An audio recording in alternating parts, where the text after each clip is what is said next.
Que les bénédictions soient, que la lumière engendre toujours la lumière, éternellement la lumière. Est-ce que vous connaissez la magie des mots?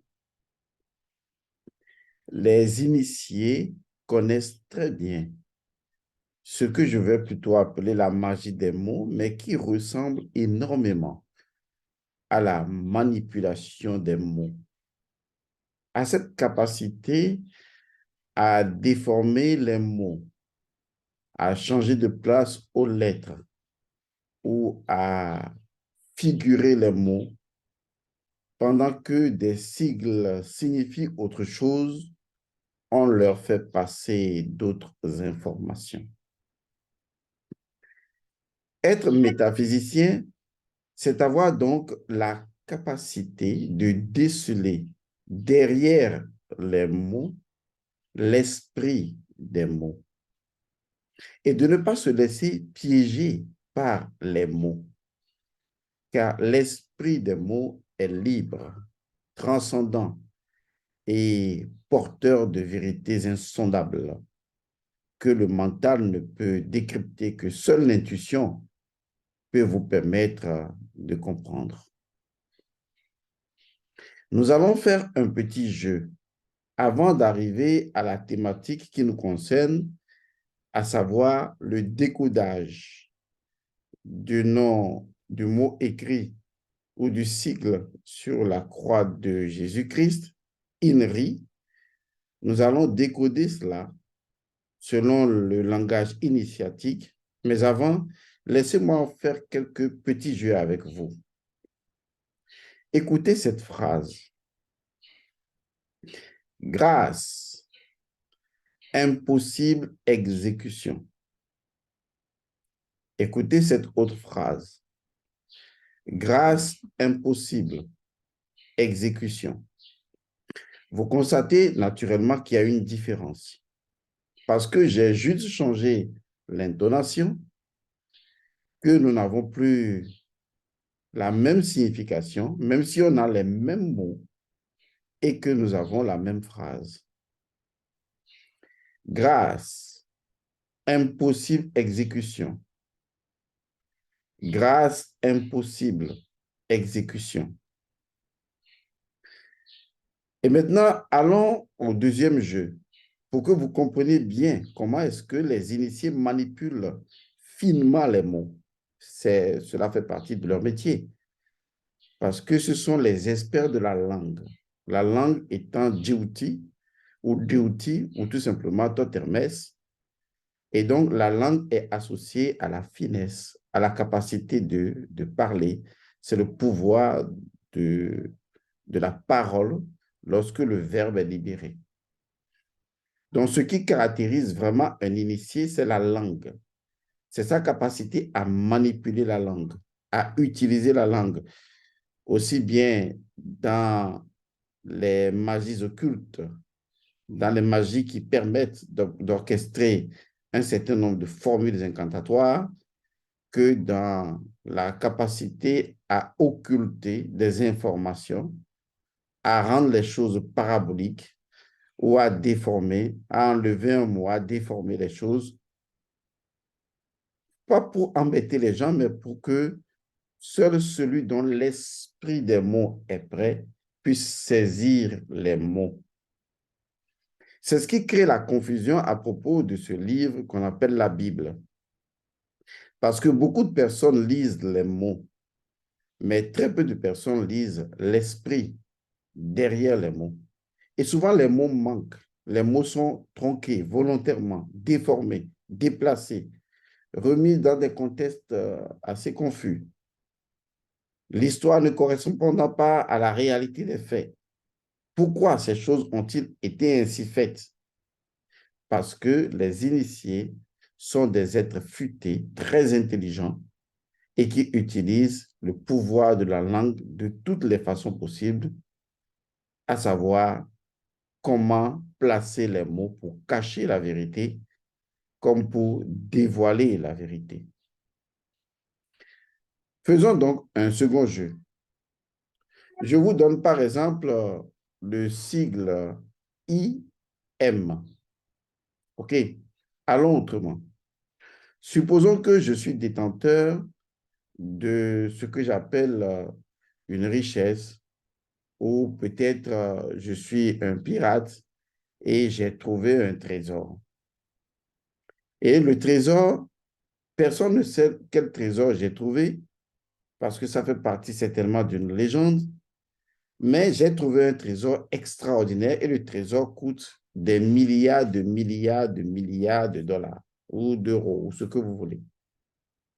Et donc tout le monde veut découvrir ce secret parce que les gens ne savent pas de quel secret il s'agit, mais on est sûr et certain en me voyant que le secret m'a transformé parce que je l'ai découvert. Et donc voilà, c'est une image, une horde de bandits qui m'attaque et qui me dit où est le secret. Et puis je dis, le secret, je l'ai caché quelque part. J'ai creusé quelque part sur une terre et j'ai enterré le trésor là-bas. Vous ne le trouverez jamais. Et supposons que je leur donne, disons, une voie, un indice, comme par exemple le sigle IM. Et donc, ce sigle IM pourrait signifier beaucoup de choses. Et beaucoup de choses pourraient coïncider dans le sigle IM. Mais en tant qu'initié, peut-être, détenant ce trésor, peut-être que déjà le trésor qui était recherché, le sigle qui était sur le trésor était le sigle IM. Et maintenant, les gens ont voulu savoir où est-ce que le trésor se trouve et je leur redonne ce sigle IM. Et ils m'ont forcé à définir ce sigle IM et je leur dis, île malgache, quelque chose de ce genre. Et donc, les voilà heureux, convaincus, regardant le symbole IM, le sigle IM, et se disant, oui, IM, ça correspond bien, île malgache, on a trouvé le trésor. Et donc, les voilà partis sur les îles malgaches pour pouvoir chercher et trouver le trésor. Or, en fait, moi, je sais très bien que IM peut être énoncé en île malgache ou en autre chose. Mais en fait, est-ce que IM, pour moi, est-ce que c'est vraiment île malgache? En fait, je voudrais tout simplement dire que IM peut signifier pour moi qu'en fait, le trésor est en moi, donc intérieur moi. Peut-être que c'est juste un petit élément que j'ai dû avaler et pour ne pas mentir, je dis IM et je les mets sur la piste de île malgache. Et bien, ces individus vont se perdre pendant que le secret est bel et bien à l'intérieur de mon ventre. On retrouve cette même image dans l'histoire de Dahomey, où on dit que justement, on a dû éventrer une personne et construire et mettre un piquet à l'intérieur de son ventre. Naturellement, c'est une légende qui cache quelque chose de sacré. Pourquoi je vous conte cette histoire?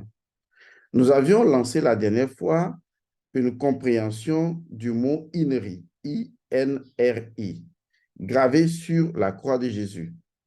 Et toutes les significations ou toutes les définitions ou toutes les démonstrations données par l'Église et beaucoup de personnes, c'est tout simplement Jésus de Nazareth, roi des Juifs. Comme par exemple dans mon histoire, il malgache. Mais est-ce que, parce qu'on a inhéré Jésus de Nazareth, roi des Juifs, et même si on dit que Ponce Pilate a dit cela, est-ce que c'est vraiment ce que Ponce Pilate a dit ou on devrait poser la question autrement? Qui est Ponce Pilate dans cette histoire? Donc, on se rend compte qu'en fait, les initiés ont caché derrière un sigle, un secret, mais qui peut être énoncé de plusieurs façons, comme Jésus de Nazareth, roi des Juifs, ou autre chose. Mais en fait, ce n'est vraiment pas ce que Ponce Pilate veut dire. Pour comprendre ce que Ponce Pilate veut dire, il faut remonter l'histoire et se poser la bonne question de savoir sur le plan métaphysique ce que représente, symboliquement bien sûr, Ponce Pilate. Parce que c'est justement là que se trouvera décodée la vérité transcrite sur la croix de Jésus-Christ inéré. Vous savez déjà, à travers d'autres capsules que j'ai faites, que Jésus, en fait, n'est pas un personnage physique, un individu, mais représente une légion de personnes qui incarnent ce qu'on appelle Emmanuel, c'est-à-dire Amon-El, c'est-à-dire la lumière du Dieu Amon, et donc nous sortions de l'ère du bélier pour entrer dans l'ère des poissons. Eh bien, l'ère des poissons devenait la lumière du Dieu Amon. Et donc, les initiés qui atteignent ce que nous appelons la dimension ou la conscience osirienne deviennent en fait, au niveau donc de cette ère de poisson, eh bien, les précurseurs de l'ère du Verseau, tout comme eh bien, les initiés de l'ère du Bélier sont devenus les précurseurs de l'ère des poissons.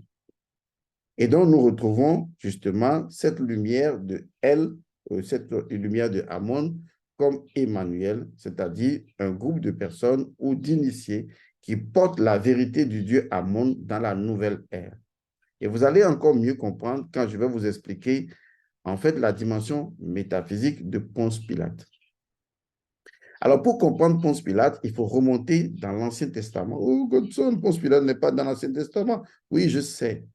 Mais en fait, ce que vous devez comprendre, c'est qu'il y a, disons, un principe qui dit que la Bible explique la Bible.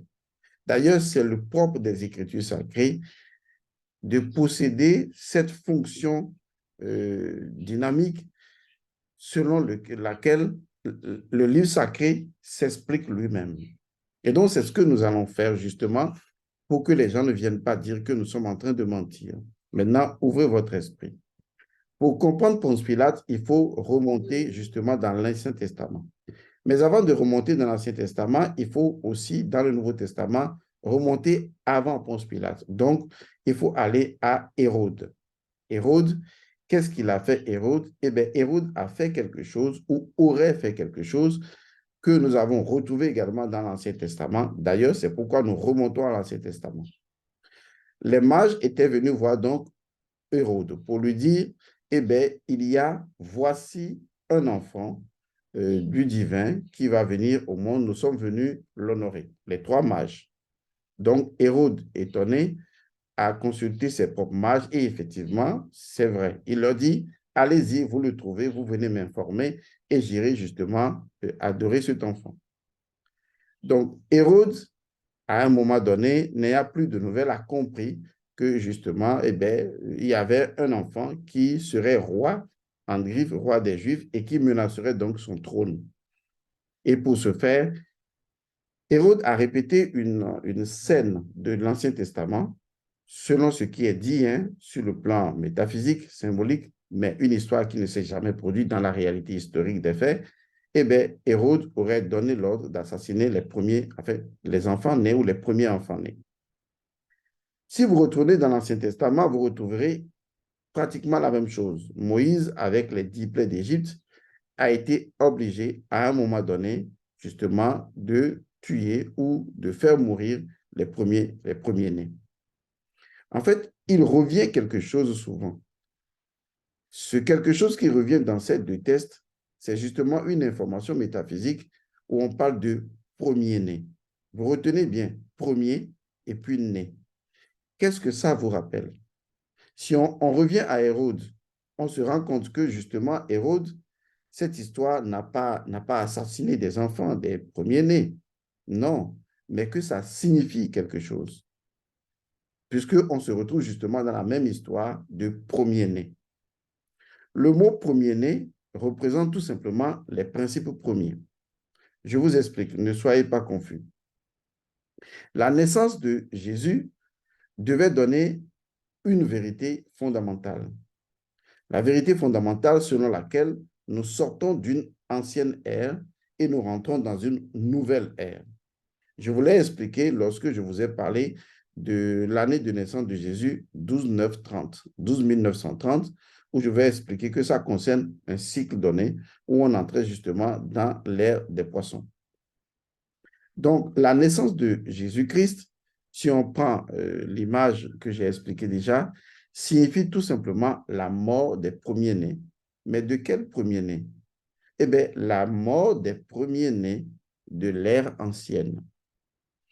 Vous ne comprenez toujours pas. Ce qu'on appelle les premiers-nés, ce sont les principes premiers. Voici que nous étions à l'ère du bélier et nous allons entrer dans l'ère des poissons. Toutes les ères sont gérées par les principes premiers, c'est-à-dire les premiers-nés.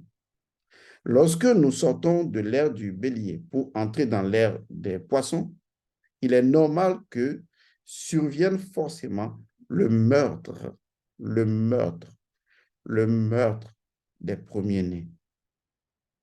Des premiers-nés, justement, de l'ère du bélier. Et donc, toute l'histoire qui raconte ou qui se raconte, hein, ce n'est pas seulement Jésus, hein, c'est arrivé à d'autres prophètes, où on parle du meurtre de premier-né pour que l'enfant sauvé soit sauvé, signifie en fait que nous sommes en train d'abandonner les principes premiers de l'ère ancienne pour adopter le principe premier de l'ère nouvelle qui va générer des principes premiers de l'ère nouvelle. Car il faut le principe premier pour générer les principes premiers. Donc, il n'y a jamais eu de mort, de meurtre d'enfants par Hérode. Non, pas du tout. En réalité, mouraient les premiers-nés ou les principes premiers de l'ère précédente pour que l'ère nouvelle, qui est incarnée par le personnage mythique de Jésus, soit l'ère qui va nous apporter d'autres premiers-nés. Je vous ai révélé cela à plusieurs reprises dans mes capsules. Lorsque nous quittons l'ère du bélier pour aller dans l'ère des poissons, nous ne pouvons plus aller adorer les principes premiers de l'ère du bélier. Tout comme lorsque nous quittons l'ère des poissons pour aller dans l'ère du Verseau, nous ne pouvons plus aller adorer les principes premiers de l'ère des poissons. Et donc, nous devons tuer les principes premiers de l'ère des poissons pour pouvoir entrer dans les principes premiers de l'ère du Verseau. Tout comme, il y a eu le meurtre des principes premiers de l'ère du bélier pour que le principe premier de l'ère du poisson émerge naturellement. Alors, pourquoi, M. Gosson, vous nous donnez cette précision? Je vous donne cette précision parce que si vous repartez dans l'Ancien Testament, lorsqu'il y a meurtre, c'est qu'il y a forcément sacrifice. C'est qu'il y a forcément un sacrificateur. Dans l'Ancien Testament, c'est le pouvoir du Dieu Yahvé qui a justement a créé la mort des premiers-nés d'Égypte, symboliquement parlant, puisque nous savons maintenant que Moïse n'a jamais existé et que Moïse représente un pharaon d'Égypte ancienne qui passait justement de l'adoration du Dieu polythéiste au Dieu monothéiste. Mais on reviendra sur la question. Mais ce qui est important, puisqu'on partait d'une ère à une autre ère, justement. Mais maintenant, revenons à ce qui nous intéresse. Donc, on se rend compte que les premiers-nés représentant la mort des principes premiers d'une ère passée, pour qu'une nouvelle ère vienne, justement, il faut un sacrificateur parce que là, on est en face du sacrifice. Vous êtes d'accord? Donc, Moïse était symboliquement considéré comme étant le sacrificateur. Lorsque vous arrivez avec l'histoire de Jésus, et donc Jésus, Hérode, a dû demander qu'on tue les premiers-nés. Symboliquement, ça n'a jamais eu lieu, hein? C'est faux cette histoire. C'est juste inventé pour montrer que les premiers-nés sont les premiers-nés de l'ère ancienne qu'il faut forcément tuer. On ne peut plus fonctionner avec les premiers principes ou les principes premiers de l'ère ancienne. On ne peut fonctionner qu'avec le principe premier ou les principes premiers de l'ère nouvelle. Et donc, Hérode a dû commanditer la tuerie des enfants, des nouveaux-nés, d'accord, ou des premiers-nés, c'est comme ça. Et donc, cette histoire montre tout simplement, comme je l'ai dit, que nous sommes dans une nouvelle ère.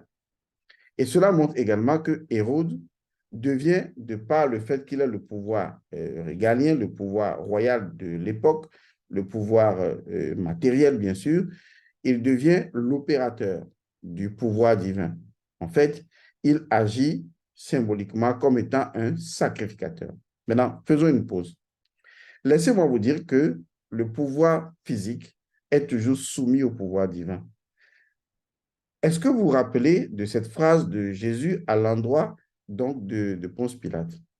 Puisque Ponce Pilate voulait qu'il se justifie afin que lui, il trouve une raison de le laisser. Et Jésus lui aurait dit qu'il n'a aucun pouvoir sur lui, que tout pouvoir qu'il peut exercer lui vient du ciel et qu'il n'a aucun pouvoir. En fait, il veut dire simplement que le pouvoir d'un sacrificateur n'existe pas, puisque le sacrificateur est aux ordres du divin, il opère le sacrifice du principe premier. Et donc, en fait, pendant que le sacrificateur croit être celui qui orchestre toute la scène de début jusqu'à la fin, en fait, ses propres actions conduisent inévitablement au programme ou au projet divin. Ça fait partie du plan. Je vais vous clarifier cela encore une autre fois, enfin, d'une autre manière. Prenez par exemple le dieu Seth. Le dieu Seth a toujours voulu prendre la place de Horus, l'enfant. Mais il n'y arrive jamais. Mais ce qui est intéressant, c'est que toutes les tentatives du dieu Seth allaient toujours dans l'avantage du dieu Horus. Parce que Seth est considéré comme celui qui a tué Osiris. Il l'a démembré. Il joue en ce moment le rôle de sacrificateur. Et pendant qu'il croyait tuer Osiris, pendant qu'il croyait morceler Osiris, en fait, toutes ces actions s'inscrivaient dans le plan divin. Et donc, toutes les actions du Seth s'inscrivaient dans le plan divin, même à l'encontre de Horus, pour montrer que le pouvoir physique qui croit être un pouvoir autonome n'est pas autonome. Ce pouvoir est dirigé par un autre pouvoir. Seulement l'aveuglement matériel peut faire croire à un président qu'il a le pouvoir ou à un roi qu'il a le pouvoir, alors qu'en fait, il n'a aucun pouvoir. Toutes les décisions sont déjà données depuis le monde principiel spirituel et lui ne fait que l'exécuter, même s'il croit que lui, il a un pouvoir. C'est une illusion de pouvoir. Et c'est ce que Jésus lui a dit. Et donc, Hérode a joué le rôle de ce qu'on peut appeler sacrificateur, puisque vous voyez, Hérode, il a même aidé Jésus à se faire initier en Égypte. Parce que justement, il a tué les premiers-nés, en fait, les premiers principes de l'ère ancienne. Il a permis donc que l'enfant Jésus, symboliquement, aille d'abord sur la terre ancestrale. Et donc, quand on revient également à l'histoire de Ponce Pilate, on voit que Ponce Pilate devient le sacrificateur. Donc, ce que Moïse a en commun, d'accord, même si ce n'est pas Moïse qui parlait, mais que Aaron parlait à sa place, puisque Aaron était le sacrificateur authentique, ce qui s'est passé donc dans l'Ancien Testament, c'est qu'il y avait des sacrifices de premiers enfants d'Égypte, et donc il y avait un sacrificateur et que dans l'histoire d'Hérode, avec les premiers-nés ou les enfants nés, Hérode étant à la recherche de Jésus, l'enfant, pour pouvoir le tuer, n'a pas pu le faire, et bien, il devenait le sacrificateur. Et donc, toutes ces actions rentraient naturellement dans le plan divin, sans que Hérode lui-même s'en rende compte. Et donc, la fuite de Jésus faisait partie d'un plan divin. Tout comme je l'ai dit tout à l'heure, le dieu Seth a cru tuer Osiris, mais en fait, cela entrait dans le plan divin. Et donc, il devenait ainsi Hérode le sacrificateur, tout comme Ponce Pilate devenait le sacrificateur. Le premier acte de Ponce Pilate a été simplement d'exposer le sacrifice. Vous connaissez l'extraordinaire formule Ecce homo, voici l'homme. Et donc, il a présenté le sacrifice. Il a présenté l'individu après l'avoir flagellé, après l'avoir bastonné. Cela revient donc au morcellement du corps d'Osiris, où, naturellement, lorsqu'on veut faire un sacrifice, cela revient au découpage du sacrifice sur l'autel. Et bien, tout cela est bien orchestré. Il dit, voici l'homme. En ce moment, il présente l'individu qui va faire le chemin initiatique. Et ceci représente également un symbole à l'intérieur de l'ère des poissons.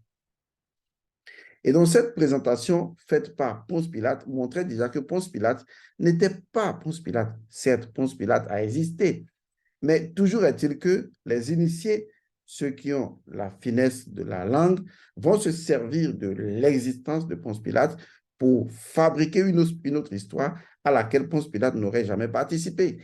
Et justement, pour cacher quelque chose que seuls les esprits des mots peuvent faire ressortir. Et donc, Ponce Pilate, selon l'histoire, a présenté Jésus en disant, voici l'homme. C'est quand même curieux parce que cette phrase, voici l'homme, eh bien, c'est une formule initiatique. Mais très peu de personnes ont compris cela. Et donc, Ponce Pilate devient alors le sacrificateur. Là où la chose devient encore plus exigeante, c'est lorsque nous allons justement dans la crucifixion de Jésus. Jésus a été crucifié et il est sur la croix, symboliquement parlant. Et Ponce Pilate demande à ce que, justement, soit inscrite au fronton de la croix le mot « Inri ». Et on lui a demandé qu'est-ce que ça veut dire. Il dit « Jésus de Nazareth, roi des Juifs ». Ça colle bien, tout comme moi, j'ai dit tout à l'heure, « IM », il malgache. Pourtant, ça ne signifie pas « il malgache », ça signifie « intérieur de moi ». Donc, on a caché derrière le mot Jésus de Nazareth, roi des Juifs, dont on a dit que c'est le sigle INRI, on a caché une autre vérité. Et donc, INRI ne signifie absolument pas Jésus de Nazareth, roi des Juifs. Ça, c'est une correspondance que les gens ont dû trouver. Eh bien, INRI signifie carrément autre chose.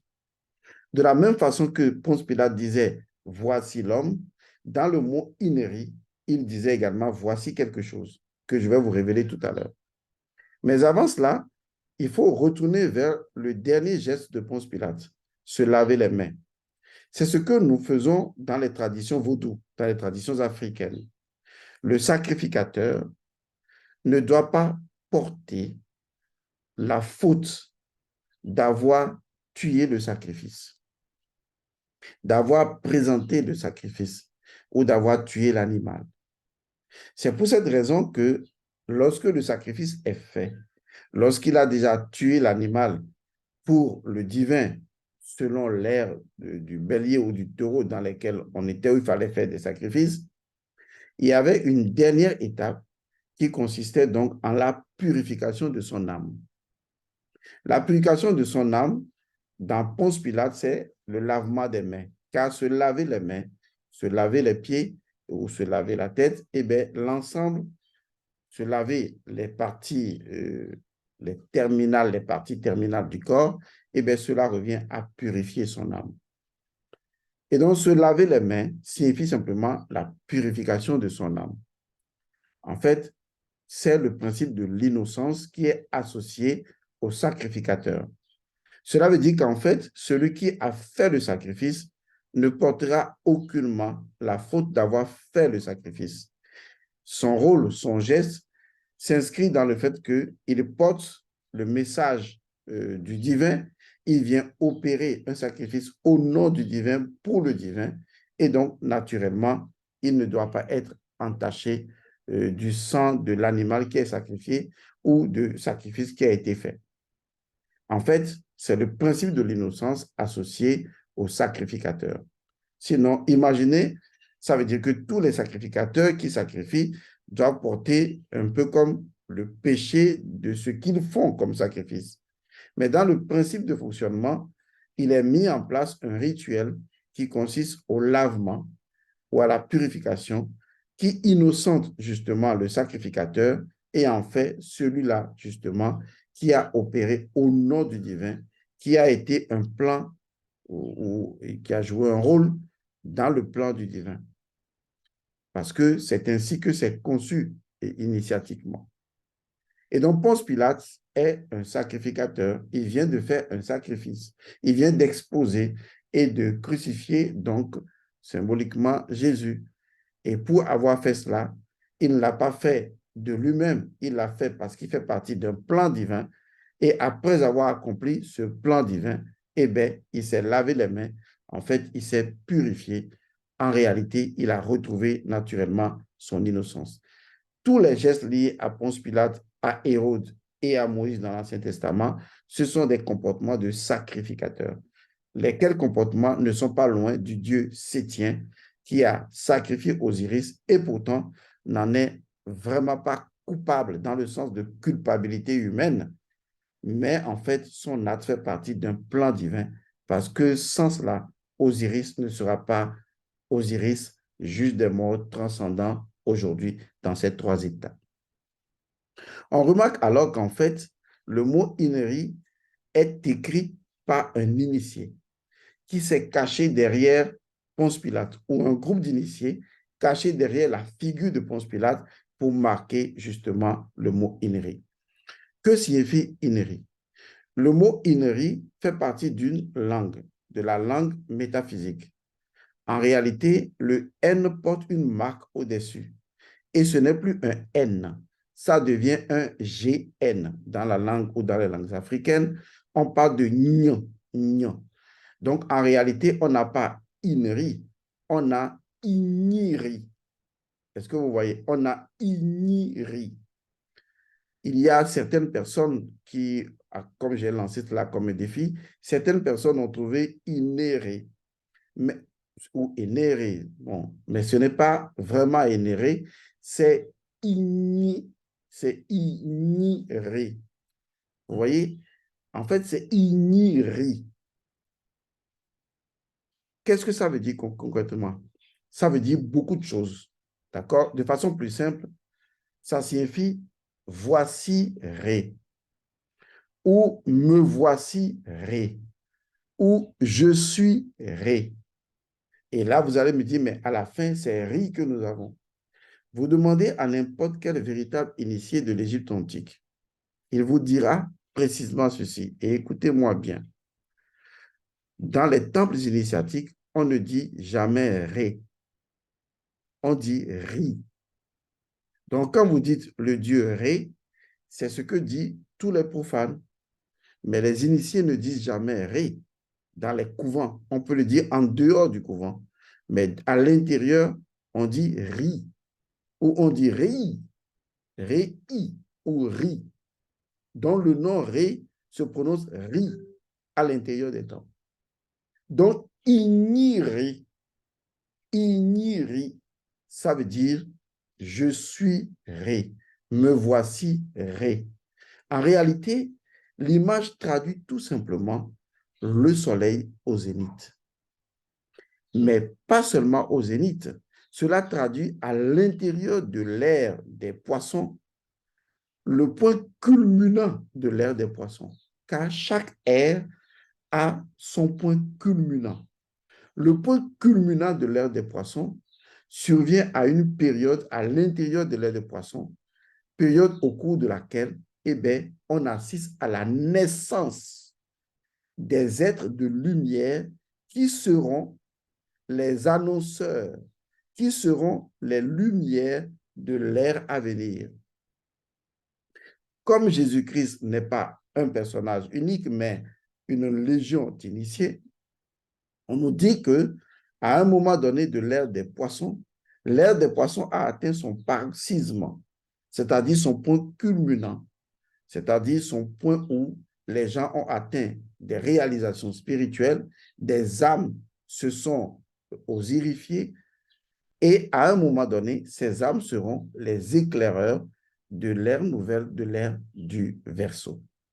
Donc, Igniri ne signifie pas Jésus de Nazareth, roi des Juifs, c'est faux. Ça signifie voici ri. Tout comme Ponce Pilate, il dit Ece homo, voici l'homme. Là, il ne dit plus voici l'homme, puisque l'homme a été fouetté, l'homme a été présenté, l'homme a été accusé et finalement, l'homme a été crucifié. Mais là, il parle de l'homme qui est ré. Ce n'est plus voici l'homme, mais c'est voici ré. Voici ri. Parce qu'en ce moment, lorsque ri va atteindre le zénith, le point culminant, il va y avoir des heures de déclin.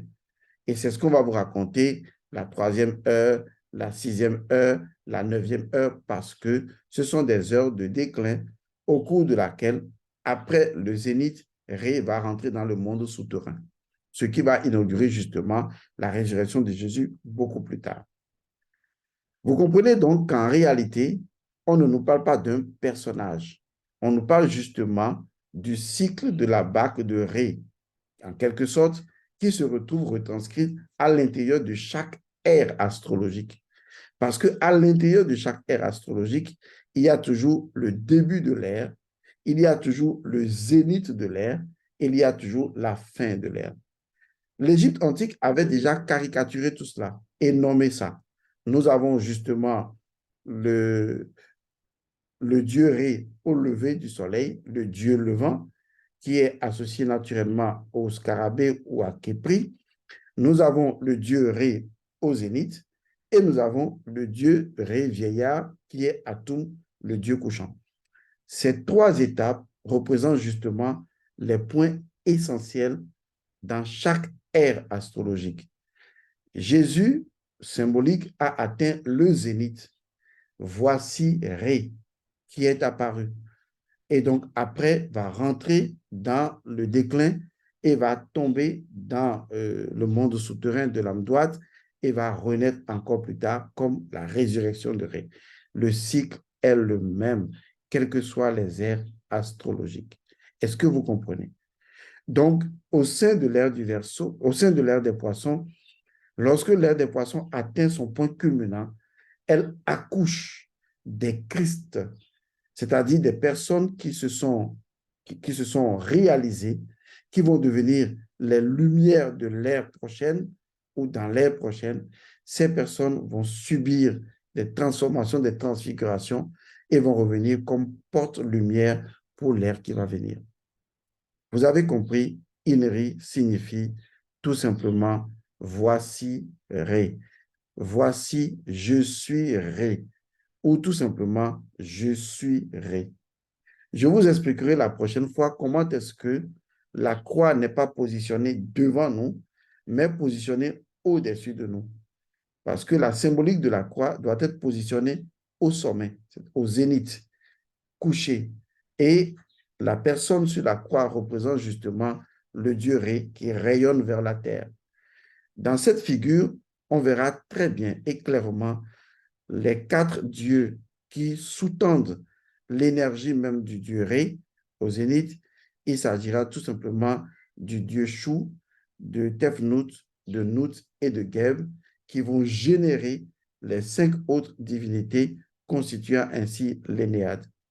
Donc, nous sommes toujours dans la vérité essentielle de l'Énéade, tout simplement. Donc, il s'agit de voici Ri, voici Ré, Igni Ré. Dans le langage métaphysique, Igni signifie me voici Ré, me voici. Igni signifie me voici, ou je suis. Vous voyez, Igni Ré. Voilà, c'est ce que ça veut dire. Et non, ça ne veut pas dire Jésus donne la roi des Juifs. Et regardez bien, au sommet de N, il y a toujours un signe, un genre de petit truc là qui montre que ce n'est pas N. Non, c'est N. C'est ignoré. Voilà. Je vous remercie d'avoir suivi cette capsule. La prochaine fois, nous allons lancer donc la formation sur les mannes ancestrales et j'espère que vous serez nombreux à suivre cette formation. Je vous remercie et à la prochaine.